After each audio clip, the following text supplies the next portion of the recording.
A man is leaving a Staten Island convenience store with his espresso when he notices a most unusual Italian funeral procession approaching the nearby cemetery.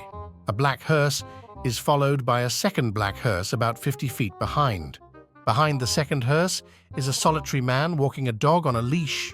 Behind him, a short distance back, are about 200 men walking in single file.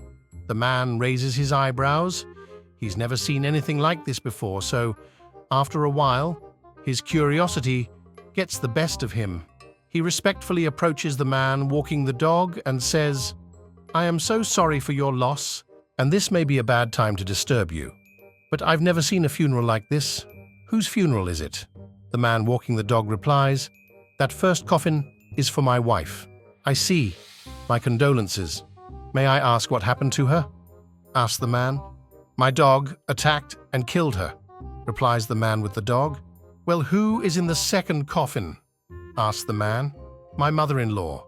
She was trying to help my wife when the dog attacked and killed her also," says the man with the dog. There is a moment of silence between the two men.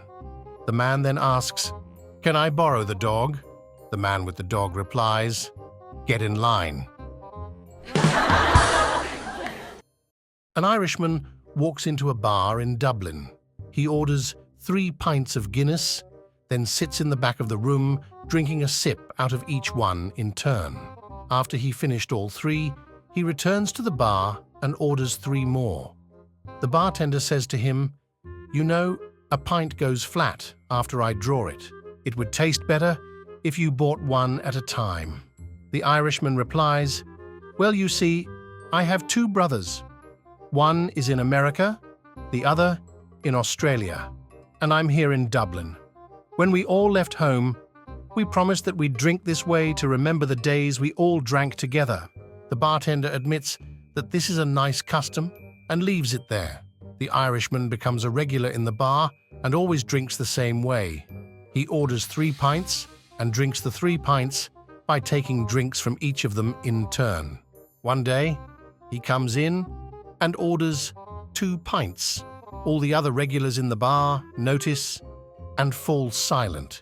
When he comes back to the bar for the second round, the bartender says, "I don't want to intrude on your grief, but I wanted to offer my condolences on your great loss."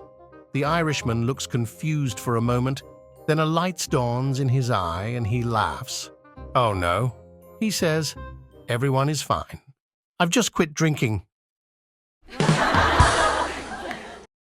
A man was attending a large convention in Miami. On this particular trip, he decided to bring his wife. After they arrived at their hotel and were shown to their room, the man told his wife, "You rest here while I register. I'll be back within an hour." So his wife lies down on the bed. Just then, a train passes by and shakes the room so hard, she is thrown out of the bed. Thinking this must be a freak occurrence, she lies down once more. Again, a train shakes the room so violently, she's pitched to the floor. Exasperated, she calls the front desk and asks for the manager. The manager tells her he'll be right up.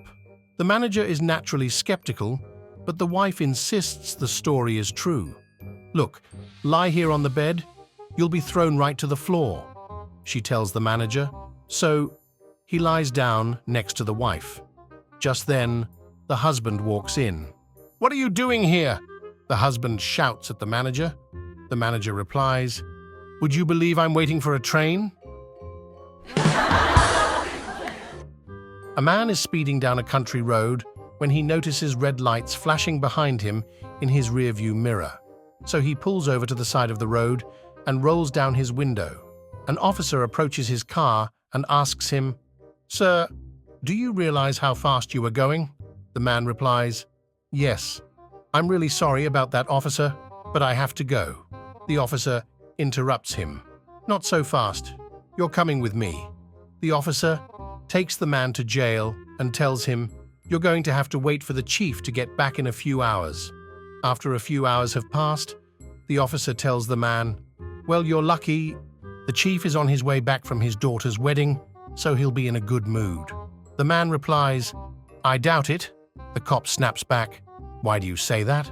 The man replies, "I'm the groom."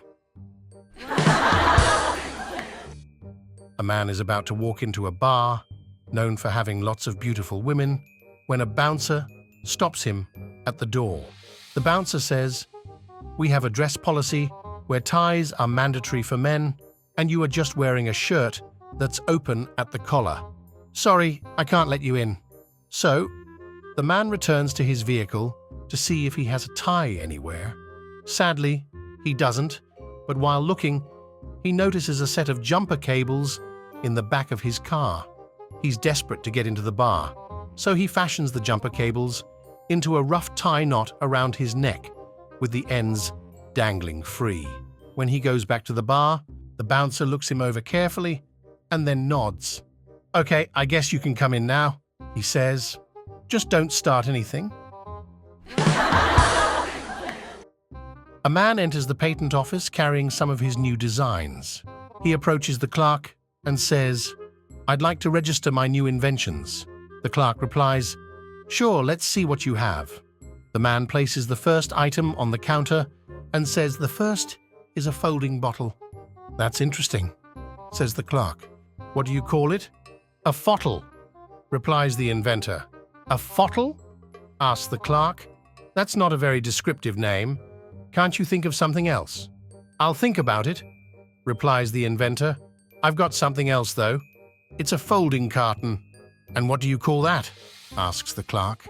"A farton," replies the inventor. "That's just rude. You can't possibly call it that." "Well, I do have one other product," says the inventor, "but I doubt you're going to like the name of that product either." "What is that, sir?" asks the clerk.